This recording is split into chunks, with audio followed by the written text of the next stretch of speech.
Hey everybody, welcome to another rendition of Mir Musk, the Who Are These Podcasts interview. And actually, Carl has just come on stage. There's the man of the hour right there. Hey man, how What you is doing? happening? How are you doing, sir? Good to see you guys. Good Yeah, to nice see you to see you. too. Likewise, man. Yeah, it's No, David, you look familiar. Do I know you? Have you been in movies? well, I got maybe he's on an Excessin concert because I always get because of the hair, like the Michael Hutchins thing, right? So like, you're not that I'm anywhere near. Who the fuck knows what he was thinking? He's brain dead.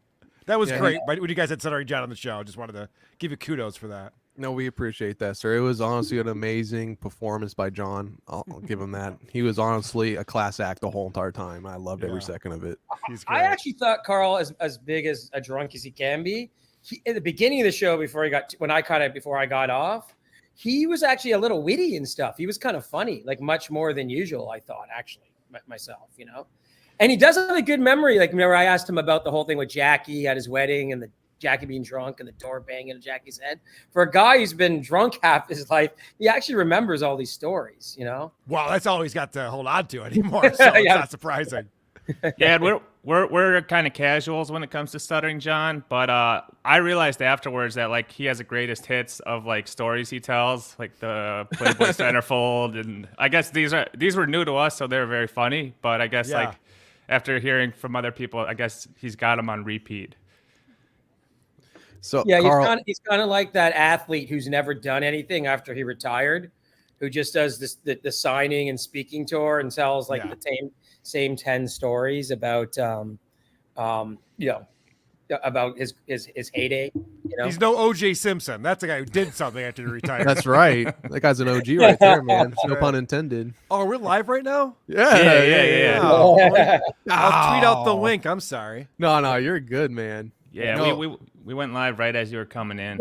Well, when you guys were questioning him, Carl, about whether he was whether he ever interviewed OJ, because there's no like evidence of it. Yeah. I thought he was the guy. I guess that was Gary Gerber, his name was, or whatever. Gary Garver, yeah. Garber, yeah, the guy on the because that golf course one is an all timer. I thought that was Stuttering John because it's 25 years ago, right? And then I looked it up on the internet again, and it was like, yeah, it was Gary Garber, So, and I think me and you might be. I don't know how old you are.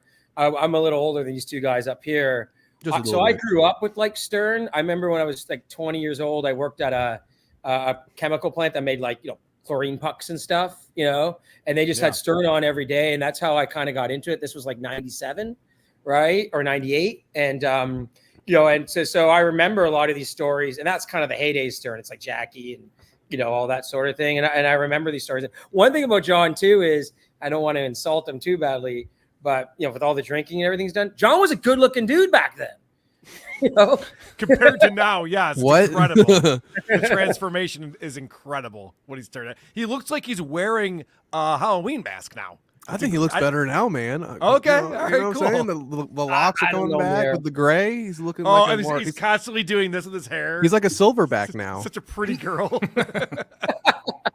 But like I saw an interview from 10 years ago, and I was like, whoa, guys at age 20, 25 years in 10 years, Right. And I think like in your 50s, if you don't take care of yourself and you are an alcoholic or something, I think that's when it starts to really show, So, anyway, you did the original best stuff on him, and being a Stern fan, that's how obviously I got to know of you. Because you would just show up, I guess, because the algorithm that YouTube has, and I was always watching MLC and I watched Shuley for a while because Bob was on MLC, and then all of a sudden you would show up, and I was like, yeah, these are really funny, and I think you keep the show moving. We've had this discussion before. My issue with guys like Red Bar or the whatnot, it's too long. I don't want to sit there and watch, this guy talk about a 5-minute clip for 2 hours, Yeah, that is the rule that I have on the show. There's a couple things that I do that I think other people don't do that sets us apart. One is not talking over the clips. On these other shows, everyone wants to get in a joke after someone says 3 things. Like, oh, what did he just say? Oh, what a fucking idiot. And they have to pause it and then yell and stuff like that. It's like, let the clip play. Let everyone know what we're talking about, and then we can talk about it. But yeah, also just moving things along. Like, okay, what's the next segment? Lately, I've been trying to do that even more so, where I'm doing more segments but shorter segments. So it's like yesterday's show that I just put out this morning, like we talked about, Eddie Bravo was on Roseanne Barr's show. Nice. And I love him. I played I 10 clips of that. We talked about flat Earth. We had some fun, and then we moved on to the next thing. I love Keep it Eddie quick, Bravo. Keep it quick. Eddie Bravo's great, isn't he? Yeah, he's so funny on everything. He came out with some math, and I couldn't believe it because I'm going. I know I'm not a mathematician, but this is so dumb. He said, according to people who think the Earth is round, because of the size, 25,000 square miles, or the circumference is 25,000 miles. So he said the math would work out that every mile you go, you would go down 8 inches, right? That's like the curvature. So then he goes, so if you went 100 miles, it would go down 8,000 feet. And I went, what? That's just like really simple math. It'd be 800 inches, not 8,000 feet, which is like 66 feet. Like, well, and so like he's been studying this stuff forever. He's arguing about it with everyone all the time. He doesn't even have like basic formulas down or math down. It was probably just a slip, bro. Trust me. Once you go flat, you never go back, bro. Yeah, you're right. He's got it figured out. I believe everything the government tells me, so I already believe the Earth is round. That was the other thing too. I know he goes, well, NASA wants you to think like, no, the Earth is round. We had that figured out hundreds of years ago. This isn't the U.S. government. This isn't NASA. Like, yes, they do lie to us about everything, but not the Earth being round. That's the thing we had figured out a long time ago. Yeah. Columbus didn't fall off the edge, Like no, he did not. It was okay, So yeah. But that's Columbus the one, invented slavery. like that's the what one. Columbus Like did. Oh my god, yeah. that's the one I've always been like, how can people believe in this? Like, the moon thing, it is suspicious because they've never really done it again. Nah, it's true. Yeah, but blah, blah, blah. The technology is so much better now. But on the other end, like the Earth is round. Come on, What do you think, Dr. Chow? Have we been to the moon? No, I'm like no moon, flat. Skeptical about that. Everything. I don't even know if the moon Frogs are gay.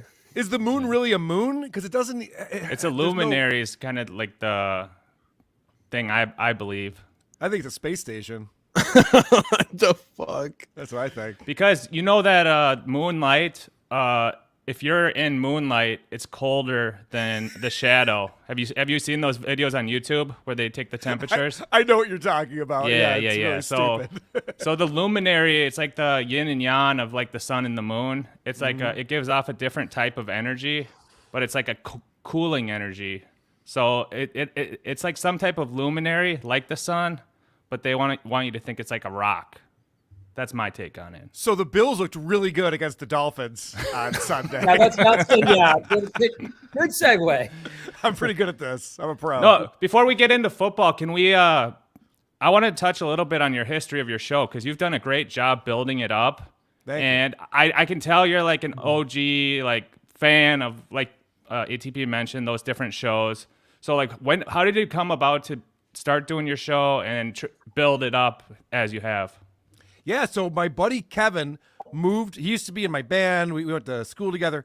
He moved to the other side of the country. I'm in New York. He moved to Seattle. And we were still getting together on whatever it was back then, Skype, I think, to do projects that we had going. And we would just try to crack each other up. And then Kevin came up with the idea. He's like, I really want to start a podcast. I'm like, oh, I'll do that. So we started it as just a hobby, just a fun thing to do every week. And it was my idea to do a Jocktober thing. Because I'm like, I miss Jocktober so much, Right. When Anthony got fired from Sirius in 2014, I mean, I remember where I was when I heard the news of that. It was devastating for me. I was a huge Opie and Anthony fan. So I was like, no one's really doing this. And back then, no one was, I don't think. No one's really doing a Jocktober show for podcasts. What if we did that? And so, that was the original concept. And all the episodes are still out there. If you go back and listen to the early shows, I mean, it was not good. I was not good at this. I didn't know what the fuck I was doing. Yeah. But I was a fan of really great Jocktober bits and things like that. So eventually we kind of found our footing. Yeah, well, that happens to everyone like me because I got started so young in financial markets. And, I look at some interviews that are on YouTube of 15, 20 years ago, and I'm like, yikes, it's kind of always that way. And it takes you a little while. I guess the good thing about you, though, is you start a little older. Like I was really young starting out. So I really don't like some of those things when I'm 23 and I'm basically. I love what I'm doing right now, man. I'm right at that age. Yeah, but I Everything think is a banger. think you were in music and helped you, man. Like, so. Yeah, so I could go back and and you watch. look like shit, so you look old anyhow. Fuck you, man. All right, Porno Dave. I'm gonna start putting up all the hate comments now about your ass. You're talking shit like this. Yeah, so for me, I was playing in bands from when I was a teenager and stuff. So I could go back and watch old videos and Right. songs that I played and shit and be like very embarrassed by it. So I totally understand what you're saying, David. Yeah, that was one thing Chad did to you. He posted like, you did that thing on some stage somewhere, a little bit of a lame type like performance, right? I don't know if Chad was making fun of you because of that. And then Chad he was like playing. Yeah, he was playing us. We were doing Black Betty, and it was during the pandemic. So we played it at the show, and it was just a live stream. There weren't allowed to have people at the show. So yeah, we were doing a thing, and he played us doing a cover of Black Betty, and he was playing it to goof us, and he was like, "Oh, that's pretty good." Okay, well, I saw that. Yeah, I saw that. I was well, then he became your fan for a bit. Remember? Yeah. Oh, I want to ask you guys about that. What do you guys think about? I mean, you're all Misery Loves Company fans. You're all Kevin Brennan fans. I am as well. What do you think? I mean, Chad just came back this week. Kevin seems to be getting desperate for guests right now. What do you think about the current state of Misery Loves Company? Where's Kevin taking this thing? I kind of like it now because best. I like it because he's getting all those old comics on again, right? I personally like that. Maybe. Who? He got the guy that used to be on Everyone Loves Raymond and the Patty chick and stuff like that. And you guys don't like it. I like it. It reminds me of the pandemic shows that like he's got like old comics on. Run for Cunts, all that good shit. Yeah, they talk stories. It's not all the drama. But I think definitely Chad is going to come back in some way or form now. Like I think they're going to have that psychiatrist guy or psychologist guy interview him in a week or two, right? That would be very interesting. I like that would be interesting. But I don't know. I think the problem with the whole setup of all of this of all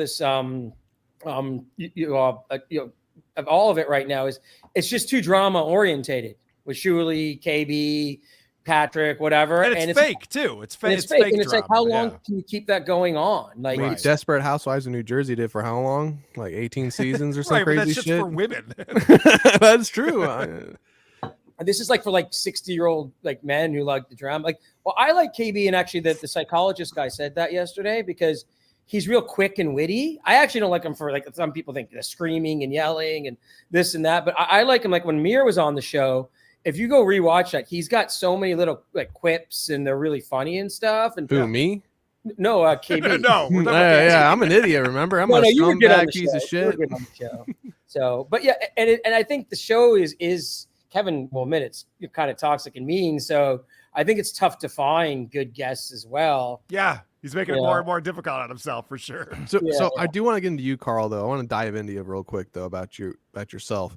So you start up this podcast. And then you kind of transition towards Stuttering John, which was a huge money pot for you. You're killing the subscribers, you're killing the views, you're making money off of it. That was like around the time that Anthony Cumia started rehashing it with Stuttering John about the trans child and whatnot, right? Yeah. So in 2018, we did a show about Opie because Opie just released his new podcast. He got fired from SiriusXM, took like 8 months off, and then came back with the Opie Radio podcast. And we goofed on that, and overnight, like someone made a YouTube video of it, and I remember that weekend it got 70,000 views. No one had ever heard of our show. We were getting like 200 to 400 downloads an episode back then. Right. And so we did Opie, and then there's 70,000 views over the weekend, and all of a sudden Jim and Sam are talking about it. Anthony's talking about it on the Anthony Cumia show. Like everyone who's part of the O&A world had seen this or heard it and was checking it out. So that was really the first big thing. Like we had never done recurring segments before that. And then it was like, oh, people like the Opie stuff. All right, cool. We got to talk about Opie, see what he's up to, follow him around. And then I think it was less than a month after that, we did the Stuttering John podcast. And we were talking about, I was a fan of the Howard Stern show. I didn't know what John was up to. I was a fan of his, I thought. And then was the podcast, like, holy shit, this sucks. And we goofed on it. It was just an episode, whatever. It was fun. But then John reacted so poorly. He was so upset about it that we ended up just like, oh, you don't like that, John? All right, boom. So he started becoming a recurring bit. And I think between Opie and John, that was really what caught on in the early days to build an audience for us. So you guys are killing it now against John. You guys are doing your thing. and then I would say, what was it, 2022, where it really took off. You guys started killing it, and then I think Shuli kind of took some of that model with the Uncle Rico show to some aspect, right? It kind of inspired him to do that. Did that kind of push you? Because I've always kind of wondered this, because no one's really kind of touched on it too much. Have you guys ever had any animosity towards them taking that a little bit away from you, or you're just okay with it because you have so many other segments that you have? Yeah, I am. People have asked me this, and I've said, Shuli called me before he started doing Uncle Rico show. He called me and asked if it would be cool. Okay. And at that time, John was doing 4 shows a week. And we were doing one segment on John once a week, because now we go twice a week. Back then I was doing these podcasts once a week.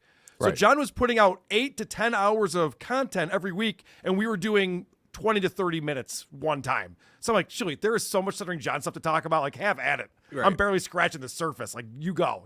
So I had no problem with it. I still have no problem with it. I think that actually it's one of those things now where this category of ripping on Stuttering John, there's so many people now involved in it. There's different subgenres. Yeah, network effect. It's grown the fan base, right? Yeah, the rising tide. Yeah, everyone eats.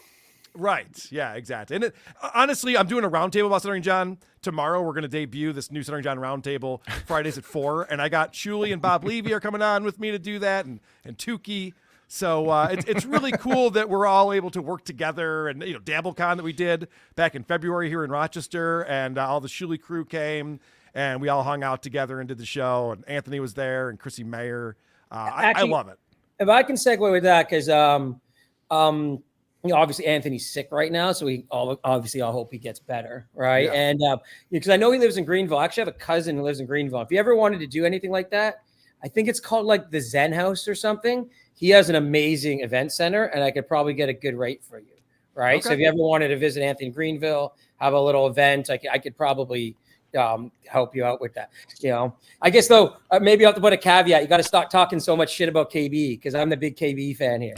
So listen, haven't I said every time I go, I like KB, he's a funny guy, but I have to call him out on his bullshit, because until him and I had a beef together, he thought I was great at what I do. And now Carl sucks. He's the worst. He was up there. He was defending Samantha Bee the other day. I'm like, what are you talking about? Samantha Bee has never been funny. Why you're defending her just because I made fun of her? It's like, I don't know. Kevin, he's not real.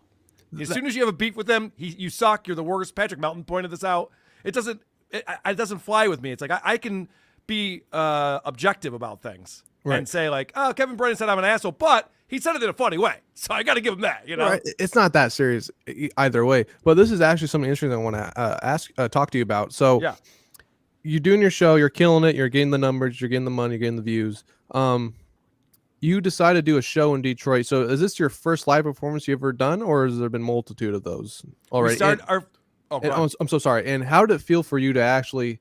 I mean, because dating to this Detroit show you just did, it was like a huge fucking deal. A lot of people came out. It was a huge moment for your guys as a podcast, moving towards a live performance to that magnitude. That's a huge thing, I would say, because live performances are a totally different vibe, a totally different feel, energy. How did it feel for you being able to come to this point now with your podcast, being able to do live shows like this? How is that feeling for you? It's fucking incredible. And right. It's weird because it's taken so much time.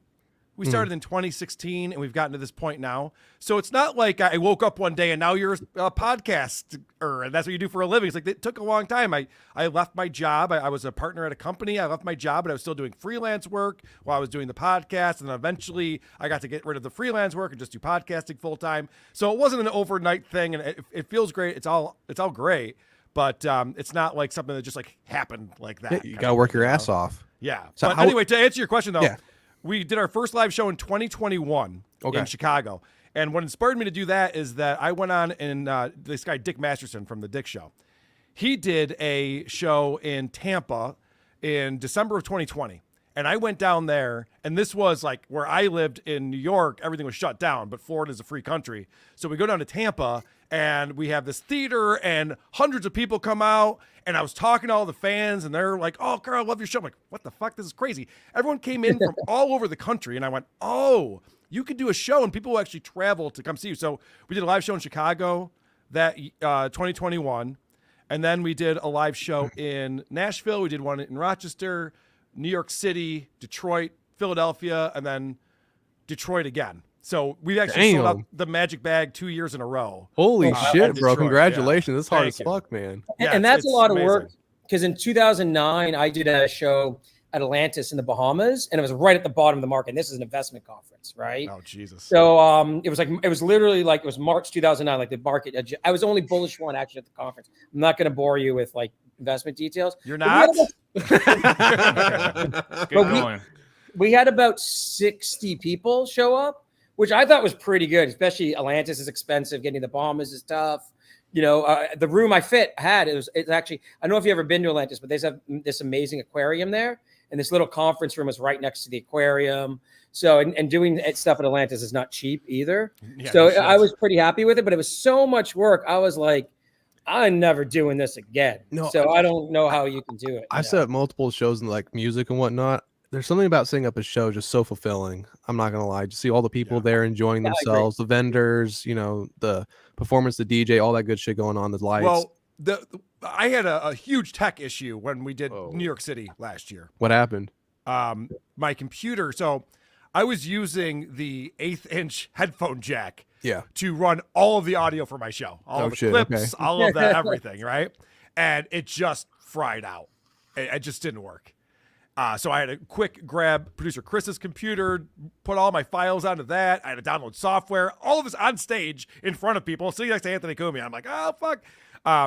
But the point I wanted to make is that what's crazy is not only are we doing these live shows, and to your point about it being fulfilling, so I'm not only like, the promoter and then the performer, but I'm also running all the tech. I have to get there early, get everything plugged in, make sure that our monitor system is working, get the headphone amp working, make sure the venue's ready for us to be there, sound check and all that good shit. It's a shitload. It is a shit show, man, and the venue's almost never ready to go.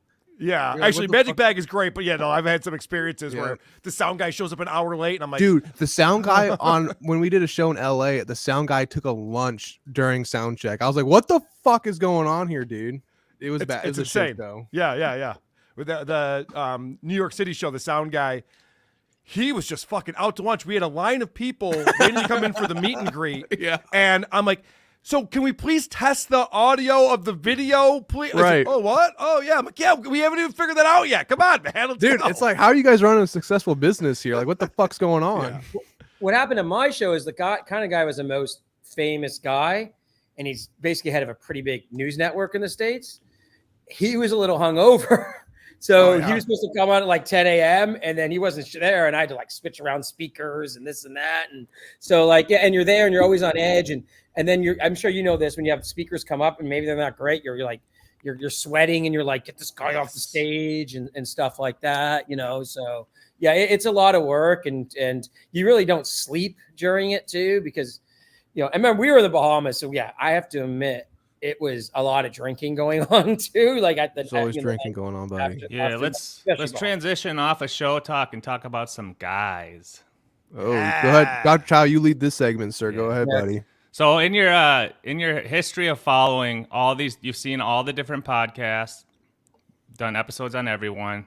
Who are maybe like your power rankings of your like top 5 guys, or like people like you, when something comes out on them, you get really excited? Well, Tom Myers. You guys familiar with Tom Myers? Yeah. Now, I discovered him through Come Down, like I think everybody else did. But Tom Myers might be the worst stand-up comic in the history of stand-up comedy. And it's hard to do. It's hard to be as bad as him and as prolific as he is. And he does a podcast. He does a political show. And he's a far left-leaning Democrat. And his liberal fucking podcast is garbage. His takes are terrible. Really? His jokes are the worst. So I love – he just came out and started up season 4. So I was very excited to pull clips. I'm going to check that out. That's how I started watching John, by the way, was when he does those terrible political podcasts. And I'm like a conservative libertarian. So like my politics are almost exactly the opposite of his. And it's just like, but it's just, he doesn't know. And it's just horrible. Like, it's just like, it's all Democrat talking points. He doesn't actually know the issues or anything that's going on. He's racist. It's just that. Yeah, exactly. So definitely Tom Myers. There's this other kid. His name, I say kid, he's in his mid-30s, but this guy, his name is Patrick Michael. Yeah, no, I'm tight with him. You're tight with Patty? Yeah. No He's shit. my That's boy. awesome. Yeah. So he goes by a lot of different monikers: Patty Seacouse, Patty Broken Skull. There's a lot of different things we call him, but these are all names he gave himself. Anyway, he's the most prolific podcaster in the history of podcasting. I think he's hosted over 100 different shows. What he does is he creates a show. Maybe it's about movies. Maybe it's about his life. Maybe it's about comedy, whatever it is. He'll start up a show, and then people will eventually discover it and clip it and goof on him. And then he abandons that show and starts another show that's hard to find. And it's one of the funniest things. Yeah, I've been following him around the internet for a few years now, and it's a lot of fun. He's great. Yeah, I really like watching his live streams. Like when I know. I was watching that last night. He was on, and I started chatting with him, and then he left. It's come on. God damn it! I can't clip that yet. That's interesting because we all just assumed that it'd be like Stuttering John and Chad. Yeah, well, Chad, I haven't really talked about. We touched on it because he came back to MLC recently, and he was talking about me. But Chad got really boring for me as soon as he did the. Okay, so we had the black guy, right? That was peak Chad Zumock. That was amazing. Wow, yeah, he's making up these fucking stories and Kubia Country and all this crazy shit. And I was like, this is fascinating. We were covering it every week. And then as soon as he was tweeting about buying a gun and tweeting about doing this thing and that thing, and then he comes out and he's like, oh no, I'm just lying. I just lie all the time. I'm like, oh, well then you're boring. What's the point of following someone and everything they say is a lie and they just right out admit that they're just lying all the time? I'm like, okay, well then I don't really need to analyze what you're saying then if you just admit you're lying all the time. Who gives a shit? I mean, at this point, I'd rather have that though, like him going back to making up crazy stuff because it's just kind of sputtering, you know. He's a boring dude. He's not a funny guy. He's not an entertainer. Honestly, the only thing, the reason why he's funny on MLC is because Kevin rips on him for 2 hours straight. That's what makes him interesting, is Kevin ripping on him. And you have to remember, for the stuff with that and the steel toe stuff, I remember watching, because I was a big MLC fan, him do his little live streams on Instagram or YouTube, and like 12 people would be watching and stuff like that, right? So he's never had an audience. Yeah. So like, I agree with you on that. And also with the snipe stream stuff, I was shocked it lasted as long as it did, right? Like usually that lasts for like a month, right? And then you have to go on to something else because people get bored of it. And that's what's happened now. It lasted longer than I thought, but yeah, you can't keep snipe streaming MLC all the time. I think it's the fans that keep that shit going though. Yeah, fans involve a lot into that because they're so super chat heavy. Yeah, but I don't know, man. I can't like. Well, Kevin was talking about Chad for an hour and a half of the episode. So if you just watch Chad's, it was kind of like he was rebutting it. But now that they're not, that's played out. It's no one cares really. Right. Yeah. What about what are some like sleeper guys that maybe not everyone knows about that you got an eye on? So I've discovered that people definitely enjoy, unless you can find like a Patrick Michael, like one of these gems. People really enjoy when you go after celebrities who have podcasts, and a lot of them do. Mm-hmm. Yeah. So that works out very well. So Bert Kreischer has been a guy, he's on a lot of different podcasts, and he is never funny. He's a fucking idiot. Yeah, I've watched a lot of Bert. Bert's a good man, good father. Yeah. And then Sarah Silverman. I don't know if you guys have ever seen what she's up to. Oh, she's hot. She has this. She used to be a comic. I don't know if you guys know that, but good Sarah Jewish Silverman's a pussy. comedian. Yeah. And now she does this really sad show where all of her listeners are suicidal and they leave her voicemails. They're like, Sarah, I think I want to end it all. She's like, no, you have so much to live for. It's like, that's literally what her show is now. It's like, what the fuck is the point of She has this? a suicide hotline. It's nuts. June Diane Rayfield. Do you guys know who that is? I don't know that one. No, that I don't know at all. Okay, so who's the guy from that show, The League, with the gap in his front teeth? I can't think of his name right now. Oh, Paul Scheer. Paul Scheer, right? Paul Scheer. She is his wife. Oh, God.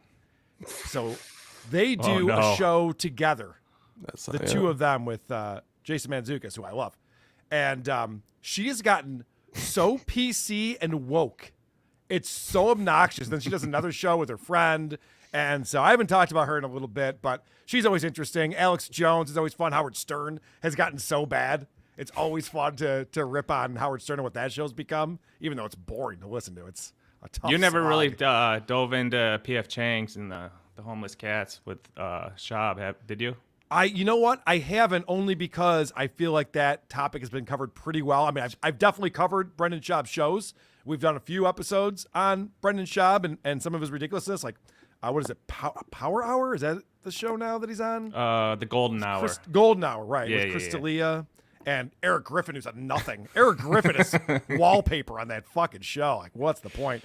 But Chris D'Elia is another one who's very fucking interesting. Holy shit. Oh yeah. This guy is running a sex cult, and he's just doing a show like, hey guys, everyone knows I'm running a sex cult. Whatever, I'm just doing a show. What? That was a great era insane. of Red Bar when he was calling out D'Elia, Brendan Schaub, Schaub. and Callan, and then they all basically fell like within 12 months. Like, Yeah, from the Scandal. Brian Callen thing. I'm not a huge fan of Brian Callen, especially because he does a show with Brendan Schaub, and he should know better. But that Brian Callen trying to get canceled thing was bullshit.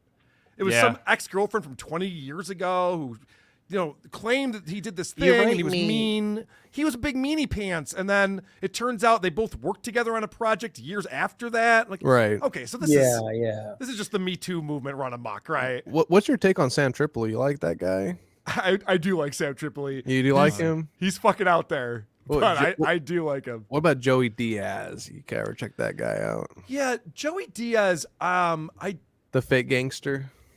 Great stories, funny stories, I gotta say. Yeah, no, you're right. I think a guy like Joey Diaz is that he's more energy than he is content. There's people like that who they're interesting, but it kind of wears on you. You kind of get burned out on it. Quickly. Right. It gets too repetitive after a while. You're like, okay, Yeah. what else are you going to show me? The Like best 10 Joey years Diaz- ago, he was funny. Yeah, Like, the best really Joey. funny. I'm sorry, the best Joey Diaz ones. Watch the ones with Florentine on, and it's just like because Florentine's a good storyteller too. Like the old Florentine Bob Levy stories are hilarious. So him and Florentine have all these New Jersey old school strip club bar kind of stories, and they're But I agree with you. It's like Joey Diaz is the kind of thing where I'll watch it like a couple times a year now. But it's just like it's too repetitive. Like you're saying. And actually, I think that when he was living in LA and LA was starting to go into the crapper, those stories, because he had more newer stories, so they were good. But now that he's living in New Jersey or whatever, it's kind of old stories. It's like my dad was a prosecutor, he's a judge now, and he's got like some lawyer friends like that. They have these old funny and crazy stories from cases they prosecuted. But now if I visit these guys, they're in their 60s, and it's the same story for the last 30 years, and you're kind of like. Yeah, it's like Stuttering John. It's taking full circle 40 times. I don't need. Yeah, but I'm surprised though that you're saying you don't like things that are repetitive, and yet you still watch Misery Loves Company. Exactly. Yeah. That show is the same show every day. I like the quips. I like the quips. I do too. Where are you on? Where are you on the Joey C train? I know he's been on your show before, but have you been keeping up with it? I see him. He it's pops lift around. off, bro. You got to dial in on him a little more. He's been making moves the last 10 days. Hard. What is he doing? Dude, epic streams. Is he? He's got a puppet. I saw that. He's got a store. He's got All right, I'll be. He might even be here watching. I'll tell you my take. He is here watching. Here's my take on Joey C. There are certain guys, and he's done a good job of this, but there are certain guys who insert themselves into the world, the Dabbleverse, the Hackverse, whatever is going on here. Of course. And it's not an organic thing. They just yell real loud and pay attention to me. I'm part of this. I'm part of this. I'm part of this. Those are the people that I'm not always all that excited to talk about, I guess. I'd rather things happen more organically and people earn their place in the podcast. Have a rich history. World. Yeah. But he's been grinding pretty hard lately. Yeah, he is grinding hard. I'll give him that for sure. Okay, so if you want cringe, because Steel Toe does good stuff on her, what do you think of Lisa Jordana? Oh, I've had her on my show a few times. I love when she's with Stuttering John.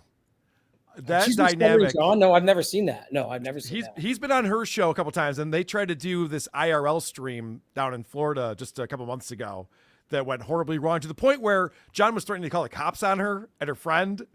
It was crazy. Didn't he send her to the hospital? Send her to the hospital? Yeah, I heard about that with Andy Dick and Billy John. We had him on. They were talking about that ordeal with Stuttering John, and then her had a drink together, and then she went to the hospital under weird circumstances. Yep. Carl, that's a great MLC, is when she's on with it's brunch with the C word. That is like peak MLC. That is Okay. the way they're slowly nice to her and set her up and then just kind of like tear her apart at the end. It's awesome. And it's kind of like and I'm guilty of it because I was a big super chatter. It's pre-super chat era. So they're not just reading super chats. So it to me, I love that. That's like Fuck my favorite. MLC. Yeah. Yeah. So Carl, when you Katie were don't like Dr. Chow. I'm going to say that. yeah, we have beef, but you transitioned from a digital marketing background, right, into the Correct, podcasting, and that probably served you very well in, helping with your SEO. I don't know exactly what you were doing, but like, would you say that was like a big help to grow your channel? Knowing because I've been working with computers and the internet and understanding how all of this stuff works and websites and everything, I actually developed a show that was SEO friendly from the get-go because every title of our episode is the name of a show. So when you look up, and this is probably a bad example, but the Adam Carolla show or Alex Jones or any of these big popular things that are Googled all the time, Who Are These Podcasts shows up, Who Are These.com shows up because I have episodes that are titled that name. So that I actually kind of stumbled upon that. That wasn't actually well thought out or anything, but that certainly helped us.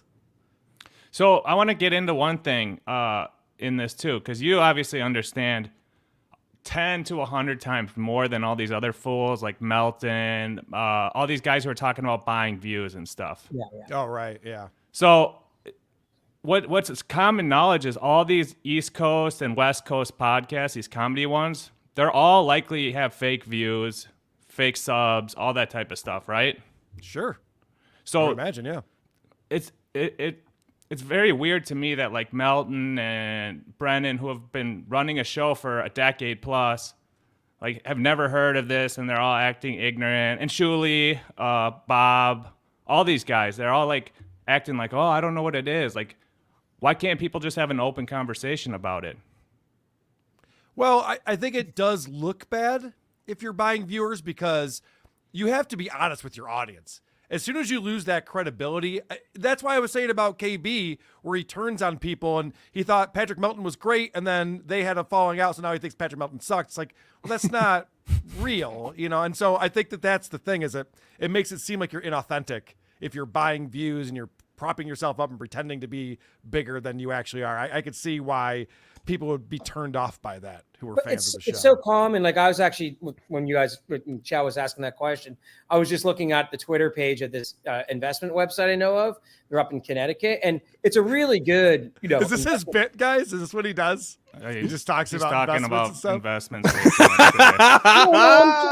Equate it. He's trying to sell you something. Just say you'll write a check, all right? No, all right, man. Yeah, no, that sounds like a great investment. All right, I will definitely. It to buying views. These guys have 190,000 followers on Twitter, and every post they do has like 5 likes. So you're obviously buying Twitter followers. That's all. I'm not talking about investments. I'm just not yet. It's just very popular for people to do. Well, we know that Chad bought Twitter followers. He did? Yeah, I think he's even admitted it at this point. But I think Chrissy Mayer broke it down on that Social Blade website. You can go in and see. All of a sudden, his Twitter followers goes up by 2,000, like just in one day. You're like, well, he was having a competition with Sam Tripoli, so he had to. That's the story. He had to. Yeah, I know that's how he tells it. He had to cheat. Yeah, he had no choice. He had to do it. Right. Yeah. That's embarrassing, by the way, buying Twitter followers or views or anything like that. It's embarrassing. So, Carl, I got a question for you. Yeah. You had your biggest get ever on your show. How was that with Stuttering John? When you interacted with them. How was that experience? Because I never watched it, so I kind of want your take on it. How was it having one of your heroes in the room with you? I've had Jim Norton over to my house here in the studio. I've had Jim Florentine over to the house. Anthony Cubia has been over here a couple of times. Right. Stuttering John was not my biggest get, but I do have to say, I will make sure that's clear. Yeah, I was not excited about Stuttering John. When I talked to John on MLC, when he first came back to the internet and Kevin paid $3,000 for him, Jesus, that was a surreal experience because I remember I went out to lunch with my folks that day and I go, well, I got to be home because I don't think it's going to happen, but I'm told that maybe Stuttering John's going to be on and they're going to let me come on and talk to him or something. I did not expect that to happen at all. And then I get the link 5 minutes before the show. I sit down in my studio, I pop it on, and holy shit, there's John. Looking like, remember what John looked like when he first came back in that bad lighting and it looked gray? Yeah. The ghost like, of yeah. Stuttering John. Yeah. I was like, holy shit, this is real. This is really happening. That was a surreal experience. And then subsequently, I did 2 shows with him, one on my channel, one on his channel. How was it on your channel? The one on my channel I thought was great because I was able to mute him when he started just shouting at me, and yelling over me. I was just able to mute him and actually have a conversation. So that was good. The one on his channel wasn't as good because he kept reading super chats instead of talking to me. He's avoiding me. So I was like, that is a big thing with these shows. They kind of derail their show just because of the money, just to want to read super chats and whatnot. What's your take on that, honestly, with these shows? Just derailing their whole entire interviews, their shows, whatnot, segments, just because the fan had to say something. What's your take on that? There's a way to do it correctly. I think a lot of these shows are figuring that out. I've always enjoyed, well, I shouldn't say always because Kevin will call me out. I enjoy the way it happens on MLC because I think that the chat is funny and interesting, and them reacting to it is funny and interesting. There have been times when Ray DeVito and Chad are going at it, and Kevin stops the conversation in his tracks to read super chats. I'm like, okay, you gotta wait. Let those guys hash it out for a minute. Let them battle it out. Entertaining part. Yeah. Go ahead. Well, what I find odd about the MLC one is, like, he doesn't read them timely, but then he doesn't like group them and read them either. Like, he'll just cut off like a battle to read a super chat, but it'll be like a super chat from like 30 minutes ago that has nothing to do with what they're talking about. He'll be an hour behind. Yeah, it's like, so well, it's what's like the point of this? Yeah, exactly. That's my one beef with it, but it's a style of show. And I noticed you're a big Corolla guy, right? Yeah. Yeah, so I noticed like you kind of adopted some of his model to your show with like segments and like having different things, and that can kind of keep it more rotating, in my opinion, Corolla versus like the free flow. Like our show is more of like a Rogan style. Like we just kind of chill and interview and that type of thing. Well, Corolla has a radio background.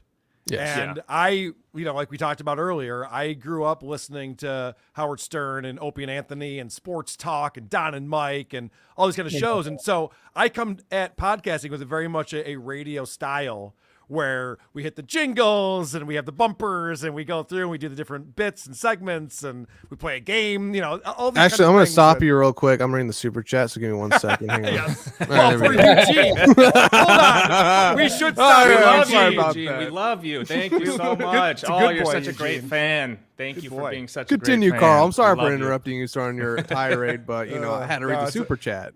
It's all good. I do think some people make fun of me for doing a show that's very much a radio show. I remember Chad was trying to give me because we have song parodies on our show. I have song parody contests, listeners send things. He's like, "What a dork! He's playing song parodies." I'm like, "Yeah, some people like him. I don't know what to tell you. it's what we do." Dude, that's what Stern used to do. Yeah. Because you're talking All the about, remember shows. the old Black OJ song? Like, it's the funniest song ever. That was, I'll send you guys a link off air. It is so funny, So, but like, I can't take too much of that, but the odd time you can hit one that's like a home run and hilarious as hell. Yeah, of course. So, Have you ever tried to? I mean, besides Stuttering John, have you ever try to bring any of your more low-cal segments onto your show to talk to them and kind of get some content out of them personally? Oh, that's a good question because there was an invitation sent out to Patrick Michael, but that was to go on the Dick Show, not my show. Right. And let me think about that. Oh, I know one. I know Opie never would come on my show. But that's the thing. I don't even want to talk to these people. I don't. You don't want to talk? I never wanted to talk to Stuttering John. That was never my goal to do that. So. You had DeVito. I did. Discover yeah, himself. So that's one of your like I guys, did have basically. Ray DeVito on. What's Yeah, that good guy point. like in real life? He's cool. We hung out after the live show in Detroit. Creepy. We were at a bar, and he's just a cool guy, laid back. Just happy-go-lucky guy. He's fun. Right, do you not see what I him? heard. He was funny. So this you're in week. the hotel room with him alone, and then Yeah, that's a little weird, right? Dicey. dicey, baby. I like to keep it like that. We get musky in this bitch. So anyway, I also want to. So you don't want to talk to these people. Is there a reason for that? They don't just on their own shows. They seem interesting, but you don't want to talk to them in person. There could be some good content for you, correct? They don't seem interesting. That's the thing. When I goof on like Opie from Opie and Anthony Opie or seems like a dork. Tom Myers, like these people, I never want to have a conversation with them. They suck.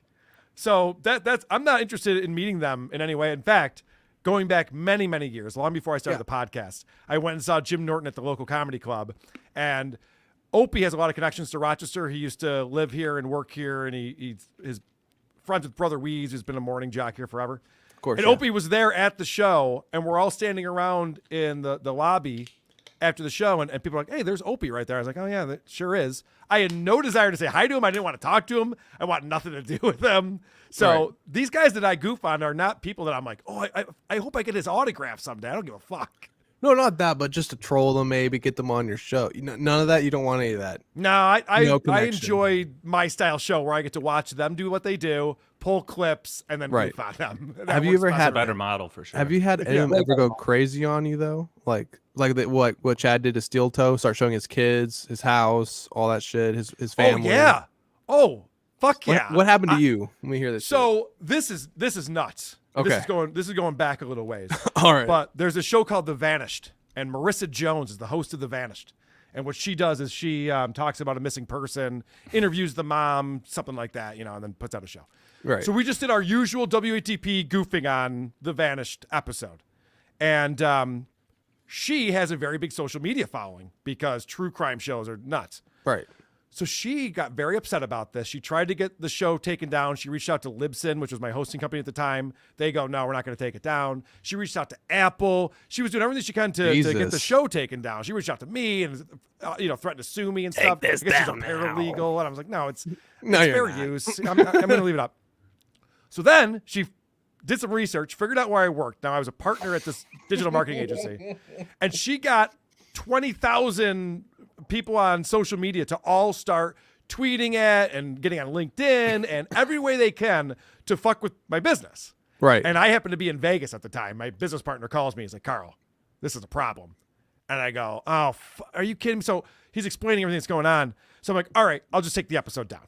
So I remember I had to go up to my hotel room in Vegas, take the episode off the internet. So I admitted defeat on that one. Damn, dude, you did that. If I was an employee at a company, if I wasn't one of the owners, I would have gotten fired for sure. They tried to ruin my life, and they very much could have if that weren't the case.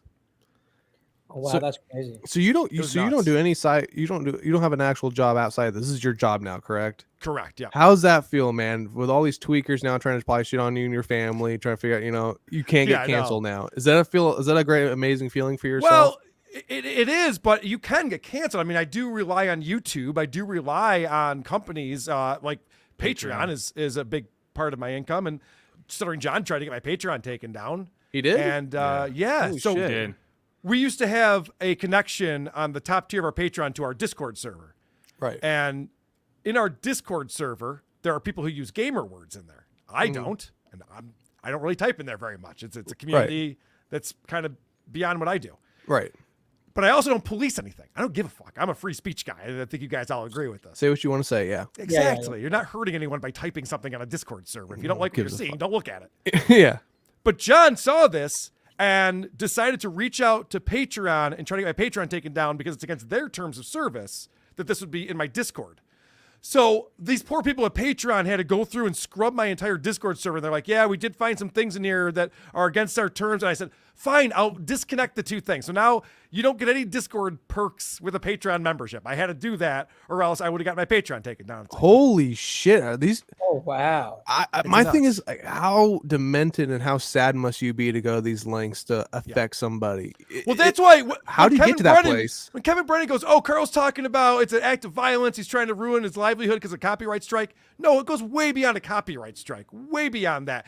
Right. John, that was just one of the efforts he made to try to get my Patreon taken down. And it's like, dude, you're actively trying to ruin someone's life. That's not a good look. People are going to dislike you when you do that sort of thing. Because I heard you reached out to Chad Zumach or something when he got some strikes or whatnot, right? He reached out to me. He goes, you've dealt with this before. What should I do? And I emailed him back right away. I'm like, here's how I handled it, blah, blah, blah, blah, blah. Because I'm always rooting for the person who's trying to get their free speech taken away. Right. Even if it's Chad Zumach, a person I despise in every single way, I want him to be able to talk on the internet. So when he got those copyright strikes from Brennan, I was like, no, you got to fight this. Here's how you do it. So you're a big free speech guy because it can affect your livelihood and other magnitude of other people that you know of and whatnot. So I mean, that's kind of your climate though nowadays. I mean, do you kind of watch what you say now on your show? Do you still have to somewhat censor yourself a little bit, considering? It's funny you say that. I was just on the show yesterday. I was talking about how Fauci funded the gain of function research. Yep. That funded the Wuhan lab, and that he's actually responsible for COVID-19. Gotta watch that shit, man. Yeah, I know. I mean, these are all facts. I mean, this has been researched. Watch it. I agree. People know this shit, but you can't say stuff like that. So I'm not that spicy as far as my takes on things, but every now and again, I'll let something like that slip out. And you do have to be concerned about it because someone could flag you and you get your videos removed and who knows what. I mean, you guys are all older than me because I'm only like in my mid 20s right now. You guys are probably all in your 40s and late 30s, right? I like Dr. you to Chow? say right now. Like no one ever says what their age is 10 years ago. Yeah. But anyway, He loves right now. from the 80s to the 90s, what's your guys' take on like the free speech nowadays? What you can say and what you cannot say? Is it kind of more authoritarian nowadays? Is it insane? Like honestly, it's like night and day kind of switch. Yeah, it's a 180 from what it used to be for sure. No shit, because I never experienced that. Whenever millennials complain about the rent's too high, housing prices are too high, I'm like, you guys have taken away our freedom of speech because you believe all that commie crap that's been taught to you at your universities. So I really don't care about your economic situation. So like, no. I wouldn't say the two things are comparable. I do think that they're getting screwed over. Like you can't afford a house now. Yeah, well, I'm glad I'm the age that I am because if I was in my 20s right now, there's no way I'd live in a house. Carl, you live in Rochester. I'm not. I'm renting from an apartment. Hamilton. Fuck that shit. I'm from Hamilton, which is just across the lake. Yep. And like the housing prices are 5 times higher in Hamilton than Rochester, and you're just because they're in Canada, right? Oh yeah, because you're near Toronto, and Toronto is so completely. I mean, it's one of the most expensive places to live in the world. Do you? Maybe I'm overdoing it there. I do have to admit, but like, in terms of the freedom of speech and just comedy, it's like I agree with you. You're right that this new generation thinks that hate speech is a thing. Like, oh, well, we do have to police hate speech. Like, no. Free speech. Hate speech is free speech. You have to understand. Exactly. You have to defend everyone's right to speech, whether you like it or not. That's the whole point of free speech. But they have actually believed there's a thing called hate speech that should be censored. And it's not their fault necessarily. They've been taught that. It's the commies who taught them that. Is the problem. It's crazy to me. Like in Canada and the UK and some other parts of Europe, they're already arresting people for hate speech and whatnot. Yes. They're canceling their jobs or actually taking them to jail when giving them tickets and all that good shit. Bill they're passing in Canada about like having to register the YouTube channels. I think that's an amazing thing. Honestly, you can regulate it, you can watch it, you can make sure people. You know what I'm saying? You can. Are you serious, Lil Mir? You want the government controlling what people do? It's not going to last because Trudeau is now tanking in the polls. Justin Trudeau's a great man. Fidel Castro would be proud of him. But anyways, well, it's his son. That's why.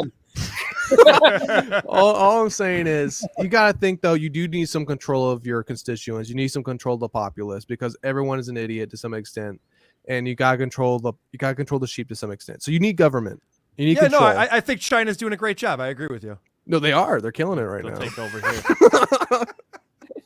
Should you guys want to touch into a little football? Yeah. Yes. Yeah, let's do that quick. I got to rip a piss real quick. Yeah, go for it. I can set it up. You said it, Matt. I want to get some ice, so I'll be right back. Yeah, I'll set it up for Carl. So, Carl, you're a football guy, right? I was just at the Bills game this past weekend where they took down the Dolphins. That was a big time win. That was awesome. Diggs went off. So, yep. Yeah, Mir's a Eagles fan. I'm a Vikings fan, and Dave is a Raiders, right? Raiders guy, yeah. He's really into historic Raiders stuff. So, but yeah, we've been doing a show. We've been doing a Thursday show where we kind of just recap our, last week, and then we do picks for our 4 teams. So we'll pick against the line and just try to see. But so you go back pretty far with the Bills. You're a football guy. Well, I was raised in Western New York, so it's known as Bills country. And I remember when I was in probably junior high, maybe grammar school, is when Jim Kelly and Thurman Thomas and Andre Reed and all those guys, late 80s, early 90s, and the Bills went to 4 Super Bowls straight. Mm-hmm. And so that was really what got everyone, at least in my generation, into football and got people pumped up about the Bills in this area. And then there was a lot of suffering that went on for about 20 or so years, and now we're having fun again. 4 Super Bowls. I know. But you know what? I have this. Vikings got 4 losses too. Carl, I was at the Raiders-Bills game, and 93, 94. The comeback? No, it was no Raiders Bills. It was Jeff Hostetler was our quarterback, and it was your last Super Bowl year, and it was like 0 with like 30 below wind chill, and it was it's 29-23. I actually remember the score of the game, and it was so miserable. It was like that's when they had. Remember they used to have those the urinals that were like the big line, you know. Yep. Yeah. And there's everyone pissing in those things, and the piss was like this frozen, this thick, and it was just, and guys are drinking vodka with like no shirt on, and it was like a wild experience. I got to tell you, they're building a new stadium right now. They're constructing it in the parking lot of the current stadium, which is very annoying. But the worst part about it, because the stadium is going to be awesome. It's the same guy who designed where the Rams play, which I went to last year. That place is great, but it's not gonna have a dome. I'm like, we're in Buffalo. Can we just put a fucking dome on the stadium? No, you need the elements. That makes it more hard. The elements are awesome, dude. No, and I'll tell you why. I tell you why. It's A, because I'm getting older and I just want to be able to sit in nice comfort and watch the game. But B, it's because the position guys who want to put up the big numbers, if you want to get a Peyton Manning or a guy who's going to take you to multiple Super Bowls like we have now, Josh Allen, who's going to win about 5 or 6 before it's all done. They don't want to play there. They don't want to play in Buffalo. They want to play somewhere in a dome where there's the elements. Yeah, right. They can put up big numbers. Artificial grass where they're they can pussies. Run. They're fucking pussies. You don't want them on your team. They're pussies. Look at Chow's team. I always argue the reason the Vikings have never made a Super Bowl is that used to play Metropolitan Stadium. It'd be like 20 below 0. Yep. And I don't know if you remember the NFL back then in the 70s, but the Rams were good back then. Okay. Right? It was basically the Rams, Cowboys, Vikings in the NFC, and Redskins back then in the NFC. And they would go up to Minnesota, the Rams, in 10 below in January. And those LA guys did not want to be there. They did not want to play there. And they lost that home field advantage. That's why for the years, the Packers had that undefeated record at Lambeau, because teams don't want to go up there in January. But you're in a dome, then yeah, Miami's fine playing up there. You know, like that. Right. That I think it hurts the home field advantage. But I do agree because now everything's so stat and fantasy orientated. A lot of these guys, they want speed. They want to play in, they want to play in LA. The Bills played a game just a couple of years ago. I was watching it on TV. I was not there, but it was 2 or 3 feet of snow, and it was snowing during the game. And you couldn't even tell where they were on the field when you were watching on TV because you couldn't see anything. And it was a terrible game. I think it ended 6-3 or something. It wasn't a fun game to watch. It wasn't well played. It was just a clusterfuck. It's like, I don't want to watch. That's not football. I don't want to watch that. I don't want to watch a football game. That is football. Dude, that is football. When you play in the elements in a sport game, when you're actually playing that shit, that is something different. It was all punts. It might be boring as shit for the viewer, but as a player, that shit is fun as fuck, dude. That takes it to another level for you. All right, remember, I'm old school Raiders, Jack Tatum. I like guys getting their heads knocked off, get carried off the field. I know you can't say that all this concussion protocol stuff now, but I prefer to watch 7-3 than 42, 70-20. Yeah, 70, yes, or 70 or 70-20 was great because I hate the Broncos. That's something interesting I want to get into though, real quick. You just saw the Miami Dolphins, Carl, go off for 70 fucking points. Your team just rebounded 2 weeks in a row from a fucking loss to the Jets. That was insane. I watched that shit on the TV. Crazy. Holy fuck. Yeah. But you guys come in there and you guys fucking just cook the Dolphins. How was that for you? What's your take on your team now heading out after that week? I feel a lot better about it. We lost Trey White, who is our best cornerback, so that sucked. He's out. But what a win, because the debacle against the Jets that maybe people, if you watched it, you probably know this. Yeah. I was getting shit from people in my family who aren't Bills fans. I'm like, the only reason why the Bills lost that game was because of Josh Allen. Josh Allen gave that game away to the Jets. I don't know why he wanted to do that. I had a bet on the game. He played so poorly. The rest of the Bills team played very well, but Josh Allen sucked. Dude, those 3 interceptions. Whoo! Unreal. Like, what is he doing? Yeah. Anyway, so you had that game, an anomaly. And then the 3 games since then that have all been wins, the Bills have won very easily. They've looked fantastic. They have a very well-rounded team. And that was the thing about the Dolphins. We were so worried about their offense, obviously. Their offense is fast and really good. But the Dolphins' defense is not that good. And I knew that going in. I thought it could be a shootout. I liked the Bills' chances. But the fact that we were able to stop their offense and expose their defense for what that is, I was very happy with that. I thought what you saw in that game was, Jalen Ramsey's out till December. Yeah. And that number 4 cornerback for the Dolphins, he was terrible. You guys were ripping him apart the entire game. So I think you can see they need Ramsey. And I think another thing about the Bills that's really kind of under the radar, and Chow and I talked this in a text before or DM before, is this guy, and the Raiders actually drafted him in the 6th round 10 years ago, Latavius Murray. Yes. He's giving you like a big short yardage back, so you're not just Allen can take less shots, right? He doesn't have to do those quarterback sneaks. The Bills' running game is very different this year. Yes, the old 3-headed monster with 3 guys who are very different as far as their styles and running the ball. And I think that makes the defense have to think twice because you want to protect against Josh Allen. You don't know if he's going to run or throw, and then you got these different running backs in there that helps us out. Yeah. And I said uniquely to the running backs the last 2 years, the Bills need a big back. They need a guy who can get those short yardage carries, get the tough 2-3 yards, etc. What's your thought on Hamlin? Clone? Was it the OG or the clone that's out there right now? It's that hit, dude. Those hits to the chest, bro. I think it's the OG. I don't think that was a hit to the chest that caused that. If you saw that play, are you kidding me, not dude? Get hit hard in the chest, dude. You just have to get hit right, though. It was a weird hit, though. Like the way the guy kind of went up, it was a weird hit. You just gotta get hit right. Hang on a second. I'm starting to realize something here about Carl. First off, he's against talking. He's against cancellation of free speech. You say you're against the OJ, where the fuck that shit was about the COVID shot that guy probably took for Hamlin. So you think you're kind of a conspiracy theorist, aren't you there, buddy? Well, I'm trying to realize that a little bit. Well, it's conspiracy theorist is a term that was created by the CIA. Yes, exactly.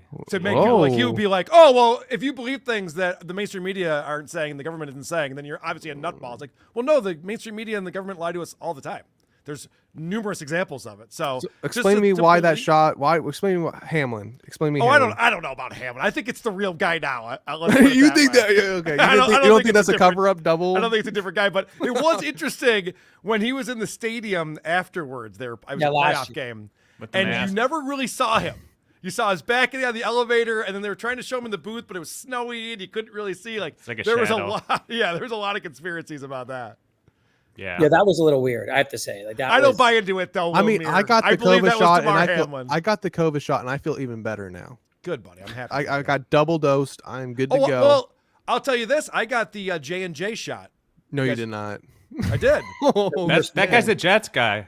The reason why why would you get the Jets stuff? the reason why I got it is because at the time I had tickets to go to the Bills home opener, and they're like, if you have to be vaccinated to get into the football game. Right. Yeah. Otherwise, I would have done it. So I'm like, all right, I'll get the J&J shot. At least it's not the mRNA, experimental technology thing.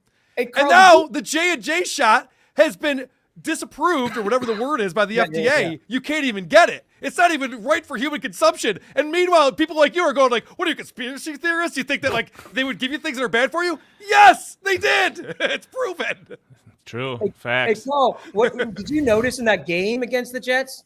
Woody Johnson had this big silver necklace on when they were cutting to him in the box, and they said like Woody Johnson. This guy is like 70-year-old white guy. I'm telling you, he had this big gold necklace. Woody, I was like, what a douchebag! Like, who's Woody Johnson? What are you talking about? That's the guy who's the owner of the Jets or whatever.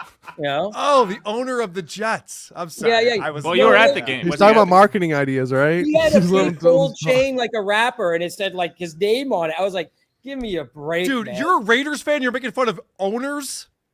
Have you seen the Al owner Davis of the Raiders? would be spinning in his grave right now. That is such a piece of shit.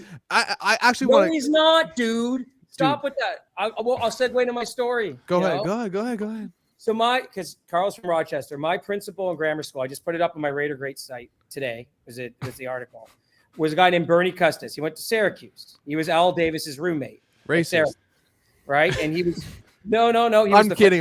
Go ahead. Okay, he was the first black quarterback in college football history at Syracuse. And then he went to the Tiger Cats in Hamilton, and he was my principal in grammar school. Because, football players didn't make a lot of money back then. You had to get a job afterwards.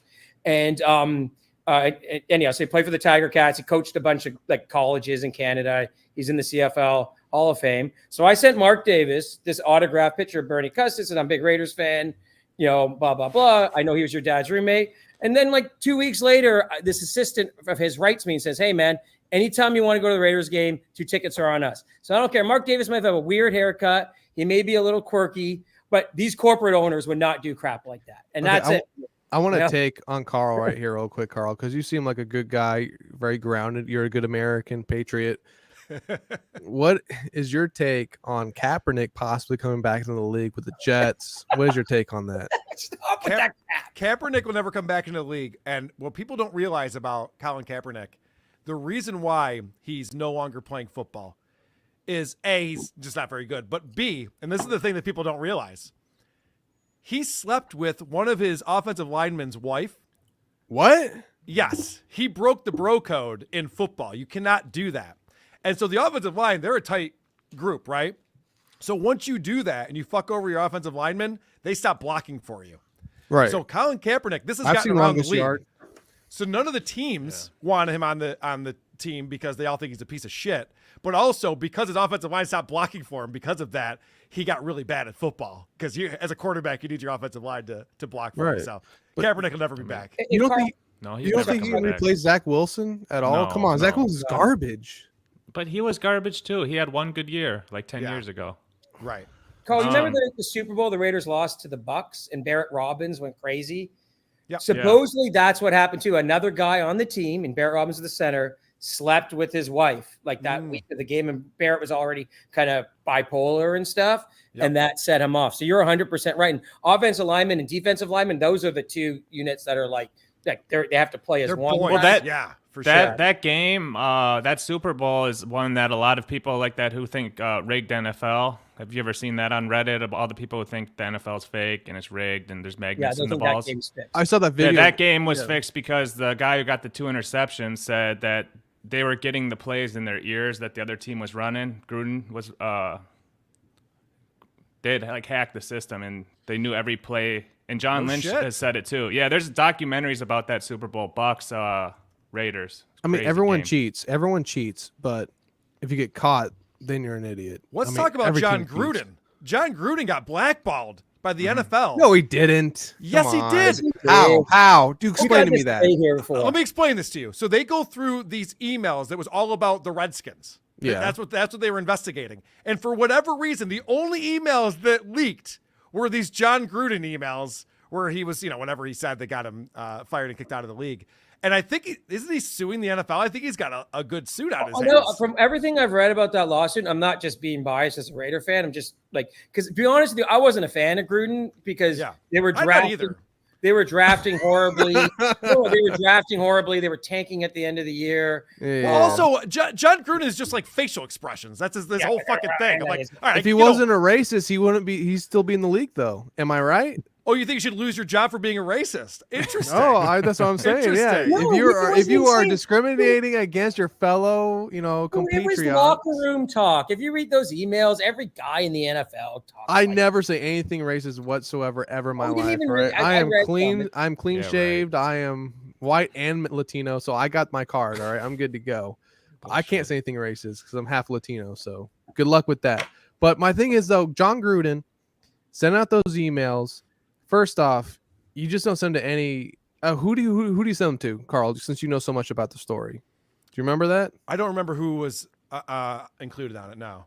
My issue was he wasn't even in the league when he said those emails. He was working for ESPN. He was working for ESPN, right? There's another thing.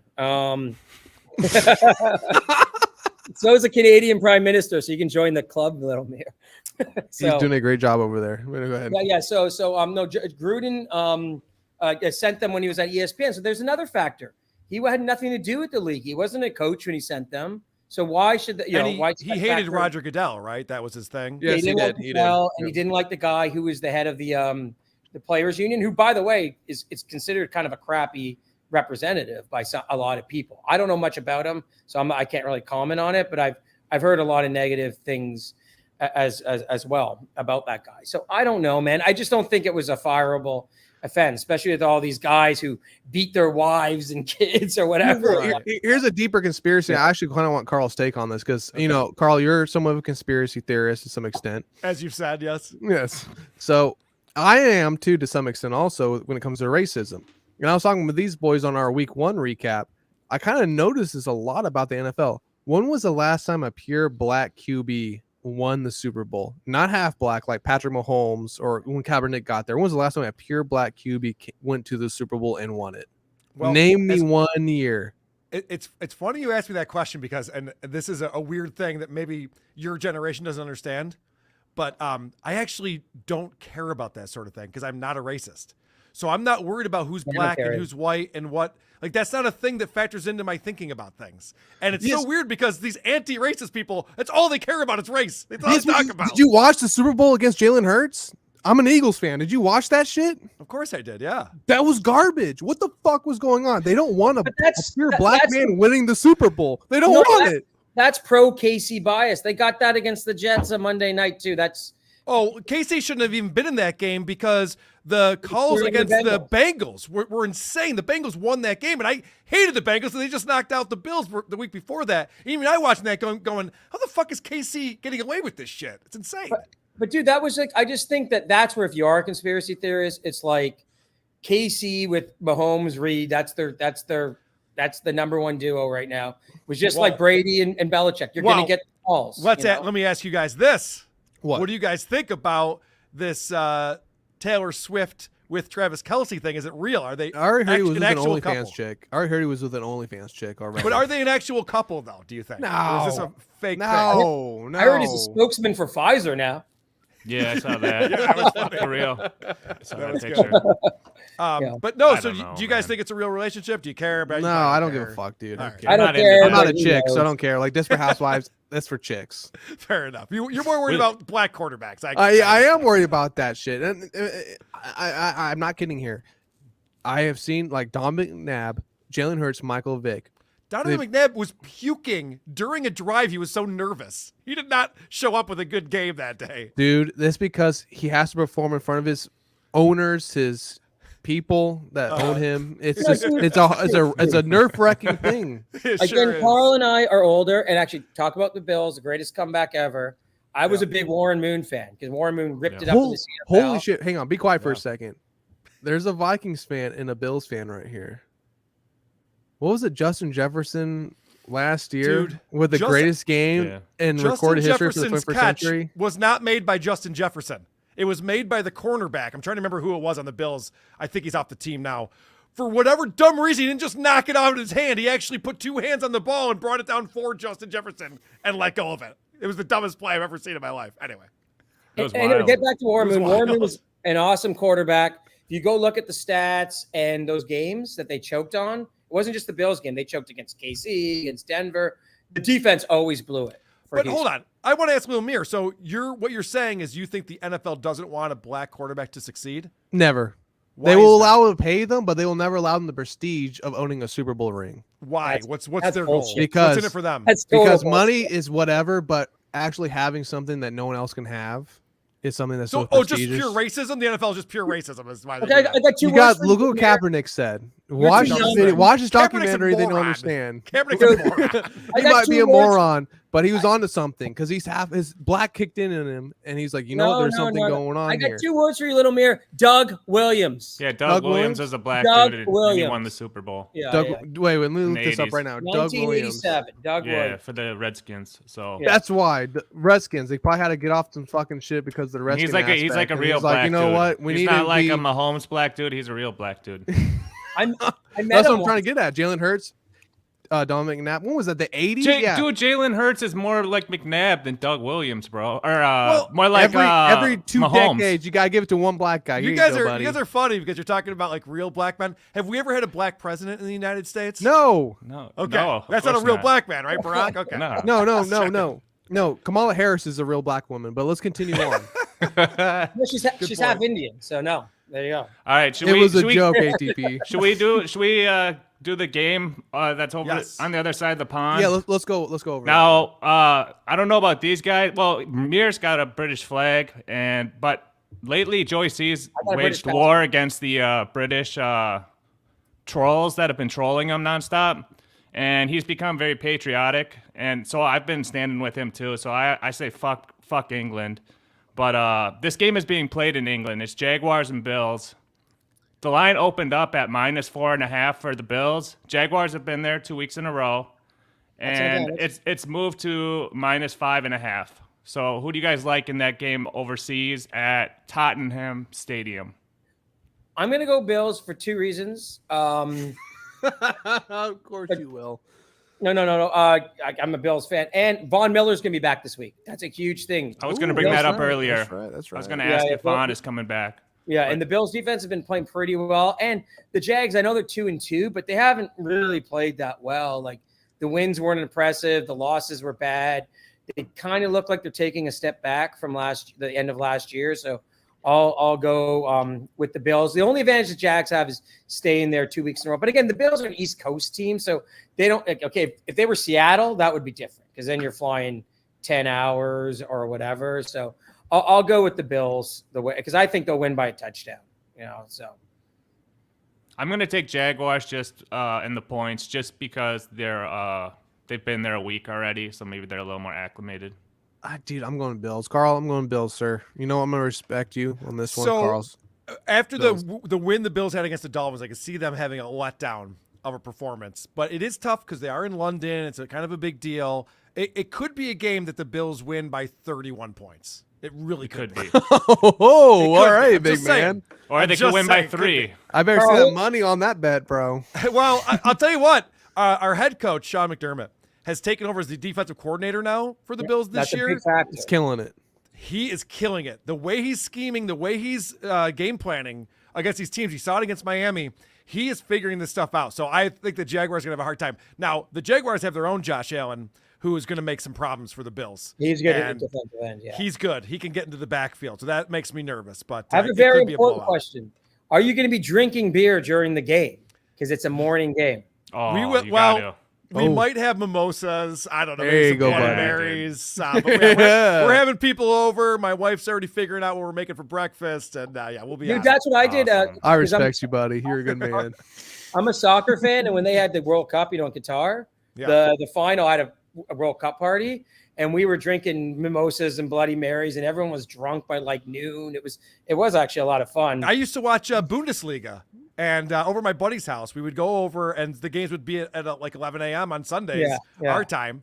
And we would drink German beer from whatever part of Germany some Hefeweizen being played in. Yeah, right. And, it's fun taking a nap at 2 p.m. because you're wasted. Awesome. That's always a good time. It's good early morning drink is good every not all the time. Not all the time, but once in a while. Every once in a while for a game, it's awesome. But let's continue the games though for all of us though. What we got? Get the Raiders over with because they suck, and I want to get that shit over. No, you're the last game. You're Monday night. So you're last. Game 2 is Eagles in the Rams. I believe this game is in LA.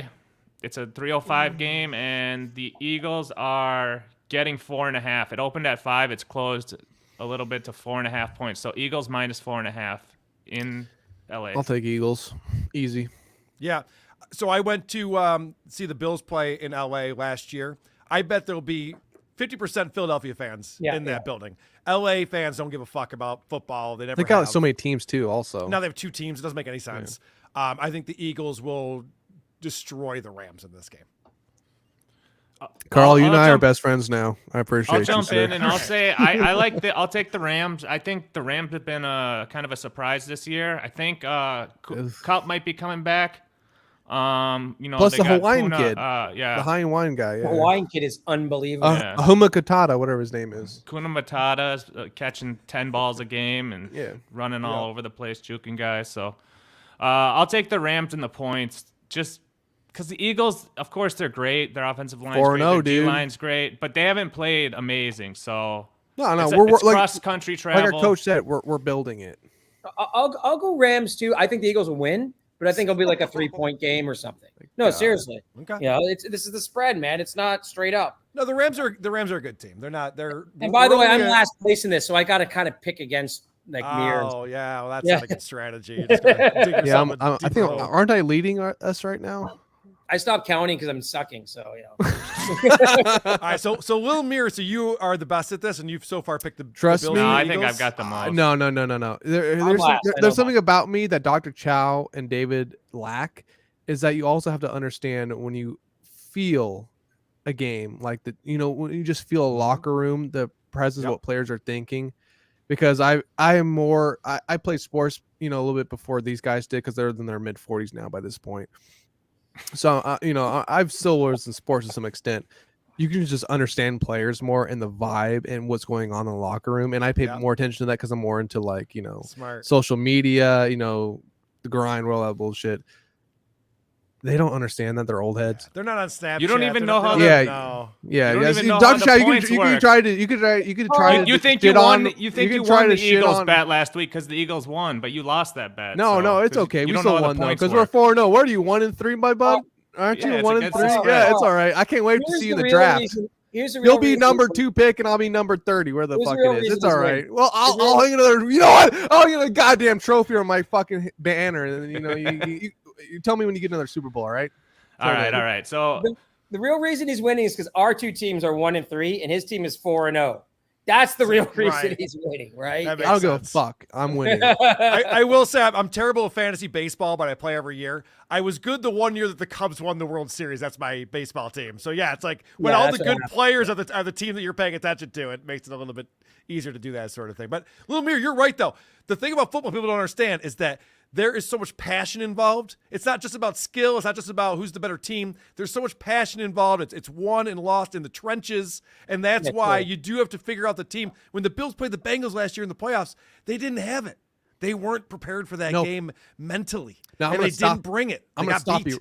I'm gonna stop you right there, and I'm gonna tell you something right now, and why I know the fuck I'm talking about. ATP David right there was shitting on Khalil Mack for bricks. And I said to him, no, shut the fuck up. I'm going to tell you right now, because I'm fucking right, bitch.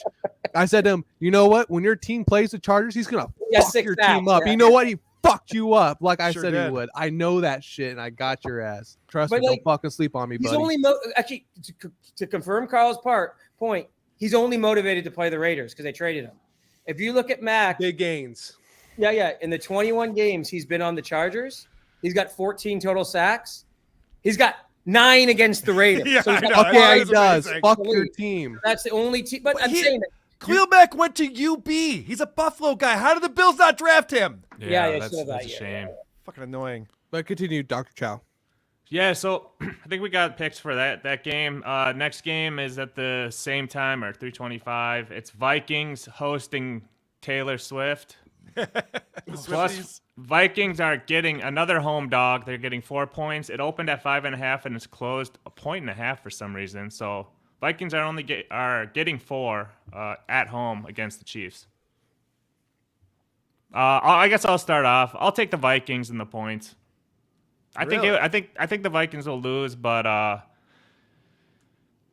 it's just that offensive line. If their offensive line can hold up, I think they can make it a close game. Because their defense is looking good now that Davenport's back. He got 2 sacks last week, first game. So we'll see. What about you? What do you think, ATP? I'll go with the Vikings just because of the points. Because they only beat Casey only beat the Jets by 3. Other than that game against Chicago, when Chicago's defensive corner got his house raided by the FBI. Yeah, which I've never. He's black. That's why. Yeah. Again, it'll be kind of like the Rams game. I think the Chiefs will win, but I think it's actually the Vikings tend to play teams close too. So I'll take Vikings just because I think the Chiefs will win, but it'll be a close game. Mir, you got anything? I'm going Vikings. Wow, everyone's going Vikings, and then I have to take the Chiefs. Then I'm sorry, the Chiefs are too explosive. They're going to win by a touchdown. As they are good. They are good. Pretty good. Those are pretty good. And Carl, being a Raiders fan, like the way you probably feel about the Finns or the Patriots. Patriots. Yeah, it's like totally the way I feel about the Chiefs, but like they're just good, so. It's annoying. It's annoying, but they are very good. Cousins is only good at noon games for the most part, and this is a 3:25. So is that all of our games? Let's do the Raiders. No, we got one more. Yeah, we got the Raiders on Monday night. I'm sick of picking the Raiders. I'm picking the Packers. I'm going Raiders. Raiders +1 at home, so they're getting a home dog. I'm going Packers. You know that one of the things I wrote on my Raider Great site was that the Raiders have not beaten the Packers since 1987. They've lost 8 straight games against the Packers. So the Packers, so they probably do, but like I'm still going to go Packers. The Packers played Thursday night, right, against Detroit? Yeah. Yeah. And so they not only have over a week, but then they're also playing Monday, so they're getting a very long rest for this game. Yeah, they are getting a lot. They're That's traveling interesting. though. But yeah. They are traveling out Well, west. they're traveling to Vegas. That's a It's gonna factor be a home too. game. It's gonna be a home game. And your That's a team is factor. hungry, David. Your team is fucking hungry. They got fucking burnt that last play. They're fucking hungry. They're not going to make the same mistakes. You got to think about that too, though, dude. Your team is going to come out with a vengeance. Picking them because it's screwing me. So I just look at when you pick against your team, it's great for two reasons. You either win the pick or your team wins. You don't care. You lose the pick. So that's what I'm doing. So let's do our wild card picks, though. Didn't we have that, who- Dr. Chow? Well, I gotta pick the Raiders game, right? Or not- Yeah, yeah, you yeah, do, yeah, Mir. Oh, yeah, I gotta do pick too. two. Shit. I forgot about that loser team. My Knucklehead. bad. I'm taking Green Bay They because are. I'm not gonna Green Bay has the rest and they have had the time to watch the film and they'll be prepared. I'm going Raiders. I'm feeling the vibe in the locker room Although right Jimmy now. G will probably be playing again. I don't think O'Connell's going to play this week. No, he's done. He sucks. So. Yeah, I He think was okay. He gutted it out. It's a 4th round pick, man. Yeah, he's like a Matt Leinart. You know, you play him once in a great while. You know. Yeah, he's okay once in a while. He's And it what's was you his guys' first take game. on Love? Love does not look good. I was wrong no. about him. I thought he was going to be a lot better. He looked great that first game, but the Bears defense is terrible. It's so horrid, you know. But no, he doesn't look good. He doesn't look good. You know, the Raiders have a pretty bad defense, so that could help him. But The thing about Green Bay, that's a tough place to be a quarterback, obviously. You're following a couple of legacies here that make it tough. So I would give him a chance, but I agree. I think early on what we're seeing, I don't think he's going to be good. And they've got a powerful run game though, and they've got a good offensive minded coach, so they can run a good scheme and still win in this game. And so I don't think he's not horrible, but I don't think he's going to be elite. So it's we going to be could. average by the look of it. Mir, what other games there's a big power matchup, Cowboys Niners. No, Cowboys haven't played a really great team yet. They're going to get fucking cooked by the Niners on the defensive side. I'm going to go Niners. Dak Prescott always chokes. Yeah, he chokes. He chokes against good always teams. He's done Guys, with that. The Niners are legit. No, that is a Brock team. Purdy. What's your take on Brock Purdy, Carl? Dude, holy shit. Came out of nowhere. Dude, damn. Last pick of the draft. He's cooking, man. He's great. good. He's good. He looks really good good. too when he plays. It's not He's just good. stats. I know. Yeah.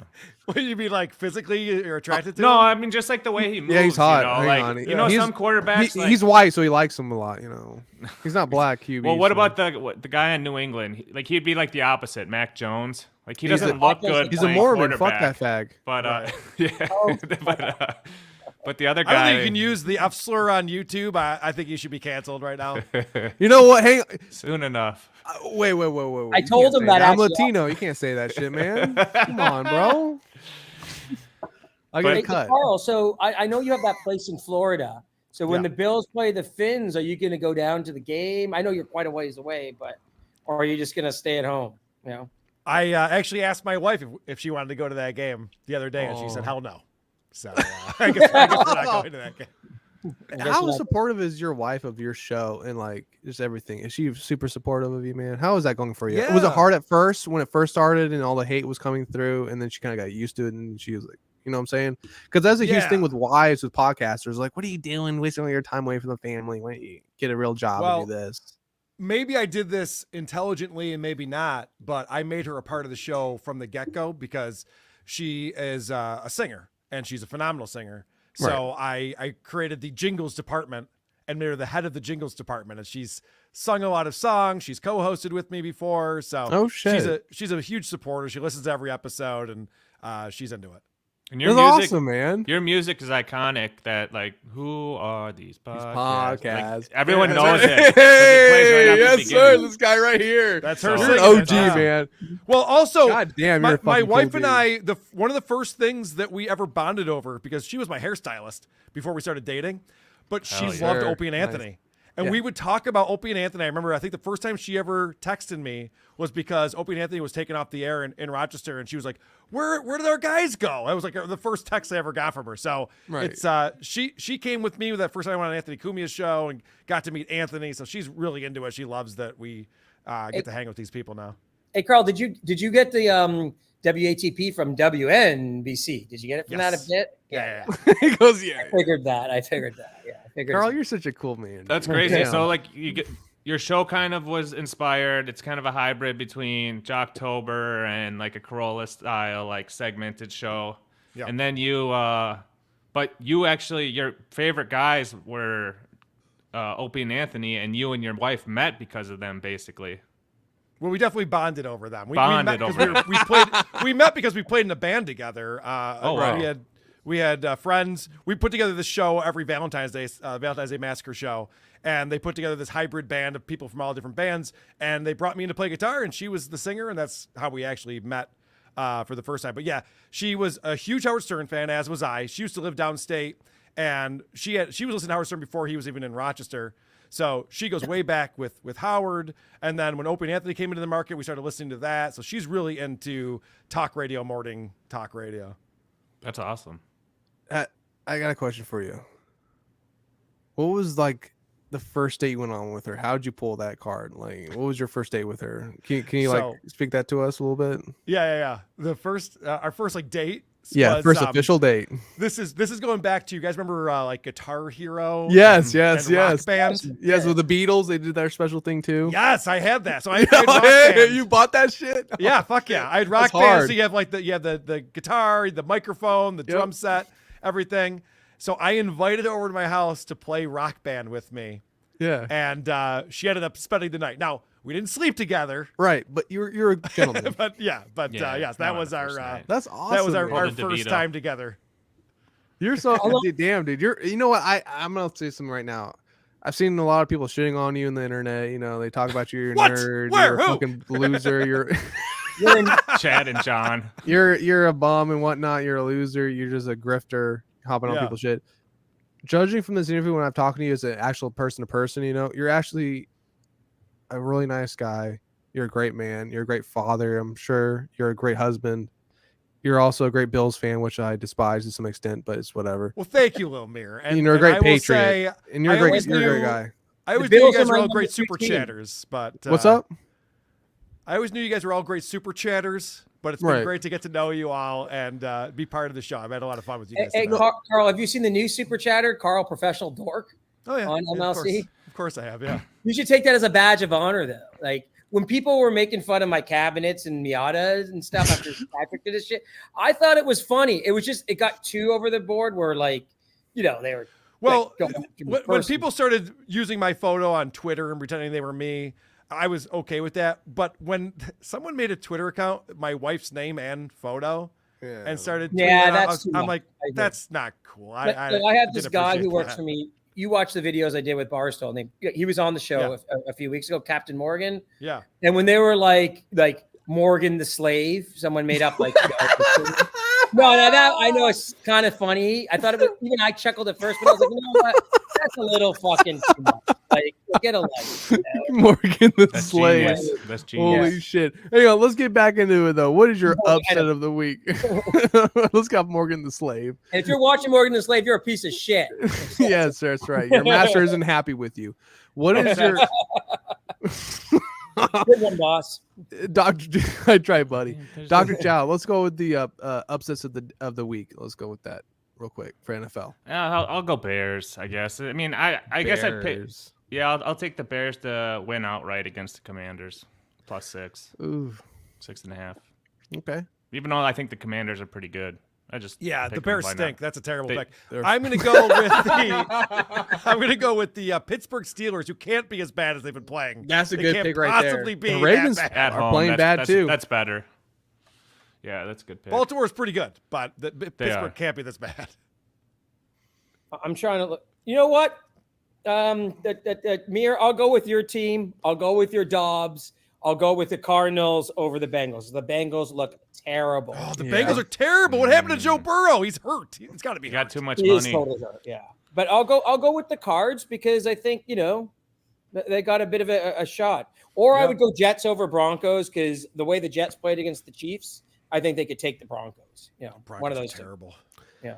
I'm going Broncos over Jets. That's my wild card pick. No, Broncos are favorites, so that's not. Broncos are favorites for some reason. Oh, they are. Yeah, no way. Too. No way. Nuts. I know, okay, I'm sorry. I'll change that up then. I'm gonna go. Oh my God, Giants over Dolphins. Fuck that. That's ridiculous. Dude, Jesus Christ, all these That's the games kind of biggest spread. suck this week, dude. I'm just gonna go. I guess I'll go Cardinals over Bengals. I'm gonna go that. Then I have faith in the Cardinals. They're playing actually pretty damn good. Yep. So I I'm gonna agree. go Cardinals. That's a good Carl, pick. I thought like okay, and the Raiders do play the Bears too. I'm so gonna that's take a piss real quick. Be right back. I thought that Bears Bronco game was like the loser could go 0-17. Like Yeah. I thought it's This is that really kind of bad. game. Yeah. Well, the way the Broncos quit during the Dolphins game, and my buddy Vinny Paulino is a big Dolphins fan, so we've been talking about this quite a bit. But it wasn't so much that the Dolphins scored 70 points; it's that the Broncos decided to give up and just let them score. I think like Sean Payton's a jerk, right? And Wow, he embarrassed himself with that one. His team was not ready; they did not and show up. I just think what's happening is I don't think he even cares if they tank it because he's going to blame all the players.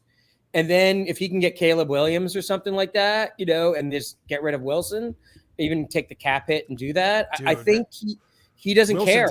Wilson's a bum. He stinks, man. What a terrible trade that was. What a horrible contract they have with him. He sucks. Well, what's the worst trade, Wilson or Watson? Like when you think that maybe the Browns Herschel Walker fuck everything up. the Herschel Walker trade is like the worst trade of all time. Yeah. Like those are 2 and 3. Like that's like Yeah. Yeah, Watson, I predicted this. I remember I was on the Drew and Mike show. We were talking about it. I predicted that Watson was going to go the way of Tiger Woods. He's living this life. He's having all this fun. Everyone finds out. It's embarrassing. You have to go through all that, and then you get bad. Like mentally, it weighs on you. Yeah, and I agree. People are rooting against you now, and people don't like you as much, and it's tough. So I don't think Watson's ever going to be what he used to be. I think you have to know if you are going to be like a playboy or a womanizer or something. Like Joe Montana, there's a story about him that he used to look at, this is obviously pre-internet days. He used to like read like fashion magazines, basically, pick the model he liked, call his agent up and say, hey, get me in contact with her. Right. Yeah, because smart. it was Joe Montana, but you have to do it kind of discreetly and stuff. Like I think Jimmy G does it like that way. He's been known for dating porn stars and whatever, but yeah, So Watson is just way, yes, I have too, but Watson is just was way too. Well, it's sexual assault. These women weren't asking for it. It's weird too. It's different. like it's very weird. Yeah, it's crazy. I got a crazy deep question for all three of you because you guys are all pretty successful. Carl runs a successful podcast. ATP, you're successful in finance or whatever you fuck you're doing. Dr. Chow has been to Saudi Arabia many times, so he knows what I'm talking about here. I'm not even kidding right here. Well, you have oil rigs? No. Listen, just listen to me, sir. What did you guys take on Saudi Arabia starting to take over the sports industry, buying out leagues, the PGA? They already did that. They're going to start doing it with the NBA. They already did that in soccer to some extent. What did you guys take with that? And they might start moving towards NFL football. Well, I like how Saudi Arabia treats the women in that country, so I'm on board with that aspect of the culture. Very respectful. Yeah. No, it's chill there. I don't know why they started letting them drive. That's kind of weird. But other than that, I like what they're doing. Have you seen what they're doing though at all, Carl? It was sports, You mean as far as like taking over sports? Yes. Golf, Have you seen that? soccer. It makes so much sense because you got to think that everyone's pushing for green energy and trying to get away from fossil fuels. So Saudi Arabia is going to have nothing. So it's like, okay, we have the money now. Let's buy a bunch of shit up. These are investments they're making, and it's a very smart thing to do. Now, as an American, I'm not a fan of it. I'd rather. Well, they own Newcastle. I don't know if you watch soccer, but I'm a Leeds United fan. My dad was born in Leeds. My they own father's also a huge Newcastle. Leeds fan. Yeah. Oh, awesome. I love them. Yeah. So, Nice. but they own Newcastle, and now Newcastle is going to start being one of those top tier teams. Kind of like when because people don't realize like Man City was nothing. Like they were a mid-table, pretty mediocre team before they got that Middle Eastern money. Let's talk about financing again. Yeah. So, but anyhow. Why not? Right? That's what but Saudi now they want all these players. Dude, I just ruined my floor with that. Fuck you, Carl. You know what? Fuck you, dude. I just literally just spat this shit all over my goddamn floor right now. Sorry, buddy. Fucking bastard. Portugal, Spain, and Morocco just got the 2030 World Cup, right? And Saudi Arabia wants 2034. So will they get it? Because the Qatar thing was embarrassing. That was embarrassing. People couldn't drink at the games. Like a lot of people died for the venues being built. Yeah. I don't think slave bastards. I don't think Saudi's going to get it. I think that Qatar thing was too embarrassing. Also, the December World Cup doesn't make any sense. It's terrible. You got to play it in the summertime when the leagues are off. So you can't play it in the desert in the middle. I don't think Qatar was a complete failure though. Morocco got to what? what they got the furthest any African country ever got though. That was a huge thing though. Remember I think at that's the time? part of the reason they got the three-way World Cup this time around. See, and another thing too, Mir, they've expanded the World Cup from 32 Yeah, to I saw 48 that. teams. Yeah. So now you Alright, can give more host nations because it's easier to make it because there's more teams qualifying. Yeah. Let's wrap too up much. this show. You know, it's not a soccer show, and I think it's time for us to wrap up for the. Yeah, okay, we're having fun. Give us a break, Chow. But I want do to have thank you, Chow. Yeah, I want to appreciate thank it. Carl for coming Yeah, through. good And job, Carl. one thing before you end, I found something on YouTube this week, and I was laughing. It was you reviewing Stuttering John's movie, and I got to see that movie now. It looks hilarious. Was that me with Kaylee? Once Yeah, Over with some Kaylee? chick. Yeah. It's What's the hilarious. If movie? anyone hasn't seen it, go look it up. But thank you so much for coming on. What's the movie, if I can ask quick? Just to end off. One Too Many. Stuttering John wrote and starred in his own movie back in 2008. Oh and my it's- God! it's a No, disaster. you're not. It's a debacle. It's about him trying to get a threesome. Yeah, it's so stupid. Good thinks Can I man. it'd be the buy it on next- YouTube? Maybe he thinks he's going to be the next Adam Sandler in this movie. He's like playing guitar and so it's so stupid. It's so bad.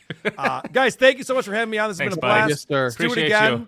you. Yeah. Go Bills. ATP, go Bills. ATP, thanks, buddy. We've been communicating for a while now, and happy to finally do this.